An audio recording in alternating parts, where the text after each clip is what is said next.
नमस्कार मित्रांनो, दरेड्यांचा पराभव होताच मोठी घडामोडी.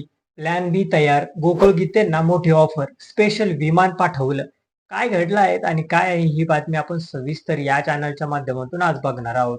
चला तर मग मी सचिन नाईक आणि तुम्ही बघत आहात आपली राजनीती चॅनल. विधान परिषद निवडणुकीत नाशिकमधून अपक्ष उमेदवार गोकुळ गीते यांचा विजय झाला, तर महायुतीच्या अधिकृत उमेदवार नरेंद्र दराडे यांचा मोठा पराभव झाला आहे. त्यामुळे महायुतीत खळबळ उडाली आहे. विशेष म्हणजे शिंदे गटासाठी हा सर्वात मोठा धक्का मानला जात आहे. शिंदे गटाचे उमेदवार नरेंद्र दराडे या निवडणुकीत पराभव झाले आहेत. या पराभवाला दराडे यांनी शिंदे वगळता महायुतीच्या सर्व नेत्यांना जबाबदार धरला आहे. असं असताना एकनाथ शिंदे यांनी वेळीची चाल खेळायला सुरुवात केली आहे. गोकुळ गीतेंना शिवसेनेत घेण्यासाठी एकनाथ शिंदे यांनी जोरदार प्रयत्न सुरू केला आहे. तशीच ऑफर गीते यांना दिली आहेत. त्यामुळे आता गीते काय निर्णय घेत आहे याकडे सर्वांचं लक्ष लागलेलं आहे.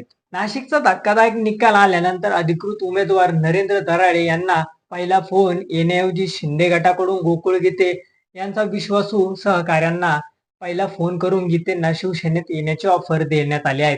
त्यामुळे सर्वांच्या भुवया उचलल्या आहेत. गोकुळ गीते यांचा विश्वासू नाना गमाने यांनी मंत्री उदय सामंत यांनी फोन केला आहे. गोकुळ गीते यांना शिवसेनेत पुरस्कृत करावे अशी मागणी उदय सामंत यांनी केली आहे. मंत्री उदय सामंत नाशिकमध्ये दाखल झाल्यानंतर गोकुळ गीते यांना भेटण्यासाठी घेऊन या अशी देखील विनंती केली आहे.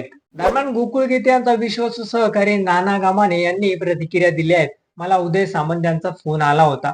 मुंबईला एकनाथ शिंदे यांच्या भेटीला या असं सांगण्यात आलं, पण आम्हाला येताना टॅरिफ लागेल असं आम्ही त्यांना सांगितलं. त्यावर त्यांनी खास विमान पाठवून देतो म्हणून सांगितलं. 1 वाजेपर्यंत ओझर विमानतळावर विमान येणार आहेत.